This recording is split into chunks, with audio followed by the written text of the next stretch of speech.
कि आपकी जो जॉब लगी थी विदाउट रेफरेंस उसमें क्या क्या टैक्टिक्स यूज़ किए थे, एंड अभी जो बंदे हैं वो किस तरीके से टैक्टिक्स यूज़ कर सकते हैं। ये वाली जो वीडियो है उसके अंदर हम लोग पार्ट टाइम जॉब्स की रियलिटी के बारे में बात करेंगे, बिकॉज ये लोग अभी 4-5 मंथ्स पहले ही कनाडा आए। एंड जो आप लोगों ने लाइनों के बारे में सुना था मेरी वीडियोस में, मैंने बहुत बार बोला है लाइन्स लगती है तो लोग मानते नहीं हैं, बोलते नहीं नहीं ऐसा थोड़ी होता है। सो ये सब लोगों को लाइव एक्सपीरियंस हो रखा है लाइन्स का, एंड इनमें से एक की विदाउट रेफरेंस जॉब लगी है, एक की विद रेफरेंस लगी है। तो सबसे पूछते हैं भाई किस तरीके का यहाँ पे ब्रैम्पटन के अंदर या फिर जहाँ पे अपने मेजॉरिटी इंडियंस पब्लिक आती है, पंजाबी या गुजराती सारे जो आते हैं वहाँ पे किस तरीके का रहता है। सो या अभी 1 बाय 1 ये लोग अपना अपना बताएंगे जो भी इनके एक्सपीरियंसेस थे पार्ट टाइम से रिलेटेड या जो भी है XYZ। या ओके, सो मैं इधर आया जनवरी में। जनवरी में मैं आया तो मेरे को इधर लगता था कि ब्रैम्पटन में अगर इतना बड़ा टाउन है राइट, तो इतना बड़ा टाउन में आपको जॉब मिल ही जाएगी right, because multinational companies GTA area में आती है, सो you'll get the job easily right. तो मैंने भी ऐसा ट्राई किया, और इंडीड भाई मैं बोलूँगा सबसे वर्स्ट प्लेटफॉर्म है, क्योंकि मैंने अभी तक इंडीड पे नहीं तो भी 400 एप्लीकेशंस डाली होगी अलग अलग पोजीशंस के लिए राइट। मेरे को मुश्किल से 2 से 3 इंटरव्यूज़ आया है, और वो भी मैंने अप्लाई किया था मिल्टन। इधर से मिल्टन है ऑलमोस्ट 2 आवर्स और समथिंग लाइक दैट, ठीक है, 2 आवर्स और 15 मिनट्स, ठीक है। इधर दूर दूर से मतलब इंटरव्यूज़ आते हैं। ब्रैम्पटन में मेरे को कोई इंटरव्यू आया भी नहीं था। तो एक मेरा एक्सपीरियंस के बारे में मैं बात करता हूँ, जिधर मेरे को इंडीड पे एक directly one tap apply for the interview, ठीक है। मैंने क्लिक किया and I got the interview scheduled, ठीक है। 3 बजे मेरा इंटरव्यू था, एंड देन अलग अलग स्लॉट्स भी थे उधर 2 दिन के लिए राइट। बट 3 बजे मैंने जो स्केड्यूल किया मेरा इंटरव्यू, मैं इधर अल्गोमा यूनिवर्सिटी पे ही था, मैं यूनिवर्सिटी पे, एंड देन मैं निकला उधर से। मैंने एक बस पकड़ी, ठीक है। पहली बस तो मेरे को मिस हो गई क्योंकि बहुत पब्लिक थी उधर राइट, एंड देन सेकंड बस पकड़ी मैंने, एंड मैं गया इंटरव्यू देने के लिए। इतना पैक था, मेरे को लगा कि बीच में तो उतर ही जाएंगे ना लोग, क्योंकि 1.5 घंटा दूर था मेरी पूरी ट्रांजिट राइट। बट बीच में कोई पब्लिक उतरी नहीं, और जब मैंने मतलब दरवाज़ा खोला जब बस ट्रांजिट का, ठीक है, तब मैंने जो देखा मतलब इधर पूरी भीड़ है। एंड वही था कि उधर जॉब की वैकेंसीज थी 3-4 वेयर हाउस के लिए, एंड देन उधर पब्लिक थी something like 1500। I have a clips too, ठीक है। इतनी पब्लिक थी, वेयर हाउस के लिए थोड़ी पोजीशंस थी।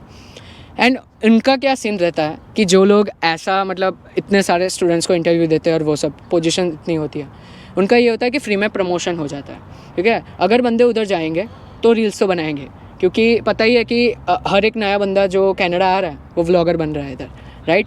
सो इधर आके वही रील्स और इंस्टाग्राम पे इन्फ्लुएंसर्स भरे पड़े हैं, और उधर इसी की वजह से रील्स और वो सब स्टार्ट हुआ, ठीक है। मैंने देखा है वो, ठीक है। मैं घर पे नहीं पहुंचा था और मेरे पास रील आ गई उसकी। सो यही है इधर का सीन। वो प्रमोशन स्ट्रेटेजी होती है मोस्टली, ठीक है। वो कंपनी का नाम किसी को पता भी नहीं था, बट स्टिल अभी काफ़ी लोगों को पता होगा। 5 ओपनिंग के लिए 1000 लोग बुलाए थे। सो देखा आप लोगों ने किस तरीके का रहता है कि कुछ जगहों पे, चलो मैं मान लेता हूँ शुरू में जब ये लोगों ने किया होगा इस तरीके का, तो इनके इंटेंशन ऐसे नहीं होंगे कि चलो अब रोल लोग आके रील्स बना लेंगे ये सब। बट अभी क्या है यहाँ पे जो अपने, ऐसा नहीं बोलूँगा अपने इंडियन, बट दूसरे भी जो कंपनी वाले लोग हैं उनको ये स्कीम समझ आ गई है, ठीक है। बिकॉज क्या करते हैं, 2 लोग का हायरिंग रहता है, डाल देते हैं 5 लोग का, लाइनें लग जाती है, और लाइनें लगती है तो बंदे रील्स बनाते हैं और ये सब बनाते हैं, और इंस्टाग्राम पे वायरल हो जाती है वो कंपनी। बीच में भी एक बहुत नॉर्थ अमेरिका का सबसे बड़ा बफेट है, नाम नहीं लूँगा समझ जाना, तो वो वहाँ पे भी एक लाइन लगी थी। सो यही कर रहे थे वो लोग, लाइन लगी थी और खाना दे रहे बच्चों को, और हायरिंग मुश्किल से 1 या 2 बंदों का भी ज़रूरत नहीं थी राइट। सो आइडिया लगा सकते हो भाई किस तरीके से वो अपने इंडियन स्टूडेंट्स को यूज़ करना तो नहीं, बट हाँ वैसे ही बोल सकते हैं यूज़ करके उनकी पब्लिसिटी कर रहे हैं, एंड बस वही बोल सकते हैं। और तो क्या, मोस्टली तो वैकेंसीज भी नहीं होती आधी बार, वो भी रेफरेंस से लग जाती है। उनको पता ही होता है कि ये रेफरेंस वाला बंदा मेरे को हायर करना है। सीन ऐसा होता है कि उनको पता है कि मेरे को ये मेरा चाचा का बेटा है, उसको ही अपने नौकरी पे लगाना है, लेकिन फिर भी वो पब्लिसिटी के लिए बुलाएंगे। और मैं जब आया था, मेरा सीन तो ऐसा था कि मेरा टारगेट था कि मैं वॉलमार्ट या होम डिपो जैसी बड़ी ब्रांड्स पे टारगेट करूँगा, वहाँ पे जॉब ले लूँगा मैं। लेकिन जब मैं वॉलमार्ट में जाता था, मुश्किल से 1-2 इंडियंस मेरे को मिलते थे, मोस्टली सब गोरे मिलते थे मेरे को। तो यहाँ पे ब्रैम्पटन में भी वॉलमार्ट्स में क्या बात कर रहे हो ब्रो? कुछ वॉलमार्ट में, मोस्टली सारे में अपने ही है। लेकिन फिर मैंने थोड़ा रिसर्च किया, फिर मेरे को पता चला कि जो रेफ्यूजीज जो आए हैं उनको 70% जो सैलरी है वो गवर्नमेंट देता है, ऐसा कुछ सीन है। सो कंपनीज को सिर्फ 30% सैलरी देना है, तो कंपनीज को चीप पड़ता है।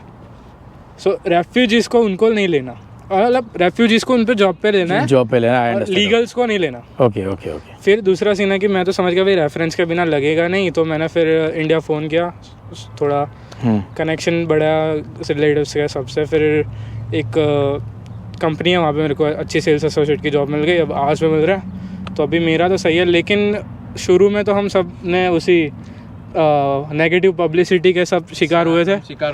ये लाइनों में खड़ रखे हैं ये लोग। 6 घंटे 6 घंटे हम ब्रैम्पटन और मिसिसागा के एक बहुत फेमस रेस्टोरेंट है, वहाँ पे खड़े रहे। सबको पता ही होगा, वहाँ पे खड़े रहे थे हम 6 घंटे तक, पूरा ड्रेस होके गए थे अच्छे से।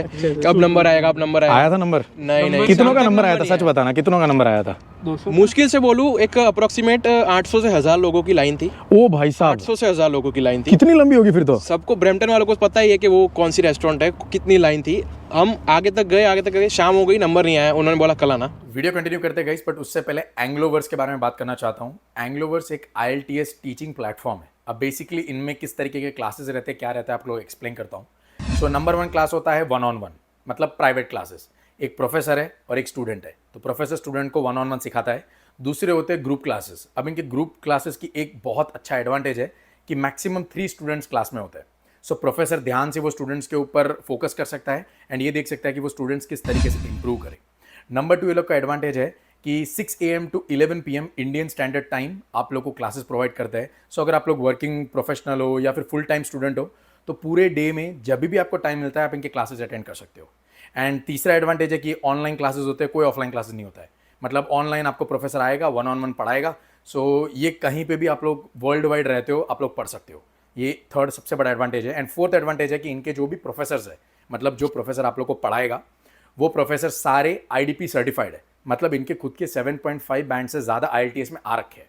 सो इससे आप लोग को एक श्योरिटी मिल जाती है कि भाई मैं जिससे सीख रहा हूँ वो बंदा खुद एक प्रोफेशनल IELTS कोच है। ठीक है। उसके बाद है कि आपको एक ग्रामर मटेरियल्स प्रोवाइड करते हैं, टिप्स एंड ट्रिक्स प्रोवाइड करते हैं, या कोई भी तरीके का आप लोग को IELTS में मॉक टेस्ट देना है, या उसके अलावा भी जो भी ट्रेनिंग्स होती है IELTS के अंदर, वो सारी प्रोवाइड करते हैं। जो दूसरे क्लासेस प्रोवाइड करते हैं उससे एक स्टेप आपको ज़्यादा ही ट्रेनिंग प्रोवाइड करता है। एंड अगर आप लोग को इनका डेमो IELTS का क्लास लेना है तो डिस्क्रिप्शन में लिंक है, वो लिंक के ऊपर प्रेस करके आप लोग IELTS डेमो क्लासेस ले सकते हो। सो दैट एक आइडिया मिलेगा आप लोग को कि किस तरीके से एंग्लोवर्स काम करता है। 3 दिन तक ये चला था प्रोसेस। फिर मैं दूसरे दिन तो मेरी हिम्मत ही नहीं हुई कि मैं जाऊँ, क्योंकि मेरा नंबर आएगा कि नहीं आएगा। फिर दूसरी 2-3 जगह के एयरपोर्ट रोड पे भी है और एक LCBO वगैरह पे भी हायरिंग होती है, पर उसमें भी फर्स्ट प्रेफरेंस जो है वो इधर के सिटीज़न और PR लोगों को देते हैं। तो उसमें भी बेचारे इंटरनेशनल स्टूडेंट को पता नहीं रहता है कि हमारी लगेगी कि नहीं लगेगी, फिर भी ऐसे होप से जाते हैं। मतलब ऐसा बोलते नहीं वो जब हायरिंग कर रहे होते कि भाई हमको इस रिक्वायरमेंट वाले बंदे चाहिए? रिक्वायरमेंट टॉप प्रायोरिटी तो उनकी वही रहती है। ये टैक्स बेनिफिट तो अलग ही चीज़ है, वो कुछ स्टूडेंट को वो भी नहीं पता होता। वो भी इस साल अच्छा फाइल किया है, बहुत इंपॉर्टेंट है वो भी रील्स और ये इन्फ्लुएंसर्स की वजह से। थैंक यू हमारा कि हमको पता चल रहा है कि हम टैक्स बेनिफिट उठा सकते हैं। ओके। बाकी ऐसे कुछ बहुत सारे बेनिफिट है जो गवर्नमेंट प्रोवाइड कर रही है, वो हमको पता नहीं रहते। अच्छा, तो आप लोगों ने ये, वैसे भाई मेरे सब्सक्राइबर्स हैं, इंडिया से फॉलो करते हो ना? इंडिया से। हाँ, तो जो इन्फॉर्मेशन प्रोवाइड करी थी काम आई है वो सारी? बिल्कुल, स्टार्टिंग से हम फॉलो करते हैं 1-1.5 साल से। हाँ, अच्छा। मतलब अभी मैं आपको बोलूँ तो इन्फॉर्मेशन आपकी काफ़ी हद तक रेलेवेंट है, 80%, बट 20% नहीं है, क्योंकि थोड़े प्रोसेसेस चेंज 100% यार। वो प्रोसेस, डॉक्यूमेंट्स एंड ऑल बहुत चेंज होते हैं यहाँ पे, मतलब हर 4-4 महीने पे चेंज हो जाता है। हाँ, रूल्स तो अभी बहुत चेंज हो रहे हैं। हम इनको कब से फॉलो करें? जब से हमारा प्रोसेस स्टार्ट होने वाला था, क्योंकि इनकी वीडियो इतने सीक्वेंस में है कि हम जैसे हमारा एक स्टेप बढ़ता है, इनका वीडियो एक स्टेप आगे आता है। वैसे चलते गया, क्योंकि एजेंट हमारे को पूरी सच्चाई नहीं बताता क्या प्रोसेस में जाना है। मेन चीज़ है, एजेंट पे कभी भी भरोसा मत करना। ना तो एजेंट की बताई बैंक से GIC करवाना, और ना तो उसकी बताई यूनिवर्सिटी चूज़ करना, बिकॉज कुछ ऐसे बंदे हैं जिनकी GIC फ्रीज हो चुकी है। क्यों? For some reasons.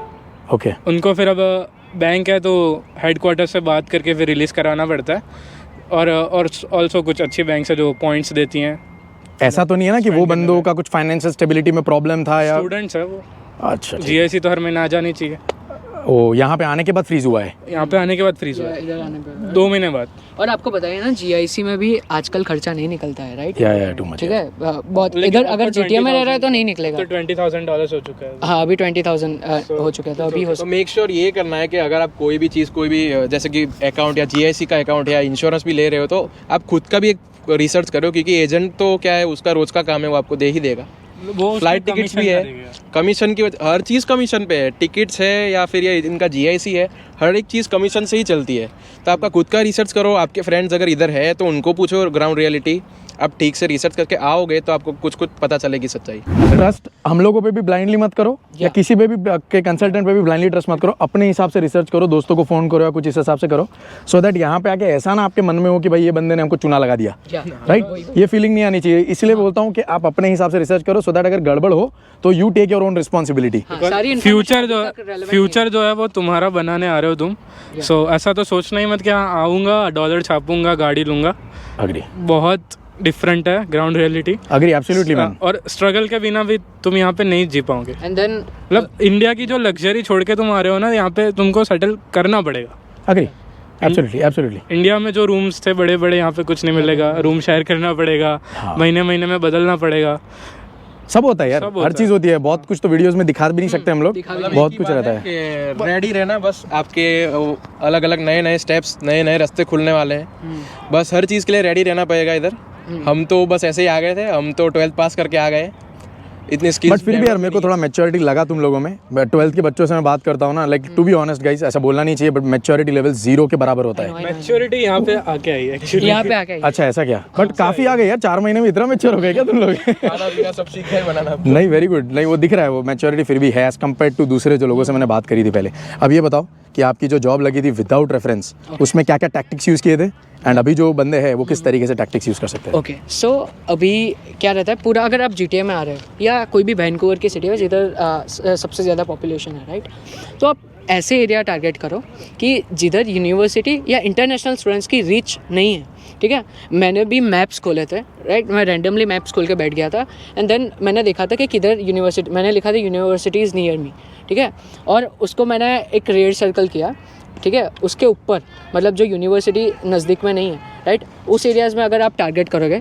क्योंकि मोस्टली क्या रहता है कि इंटरनेशनल स्टूडेंट आता है ना इधर, तो आपको यूनिवर्सिटी के नज़दीकी एकोमोडेशन वो ढूंढेगा पहले, राइट, सो वो उधर ही लाइक वही एरिया में रहता है।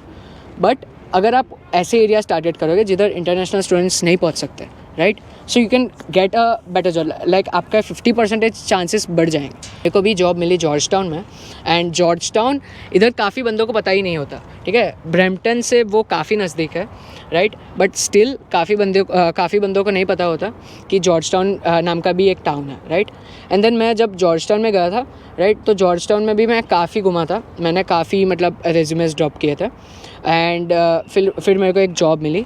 मैं मैकडॉनल्ड्स में गया, एंड मैं 15 तारीख को उधर गया था, 15 मार्च, एंड उन्होंने मेरे को बोला था कि 20 मार्च को वॉक इन इंटरव्यू है, राइट, तो अब आप आ जाना, राइट। तो मैं गया था 20 तारीख को वॉक इन इंटरव्यू में। उधर भी 35 या 40 लोग तो थे इंटरव्यू देने के लिए, बट उसमें से 20 बंदे तो सिलेक्ट हो गए, मतलब मास हायरिंग जैसा कुछ हुआ था।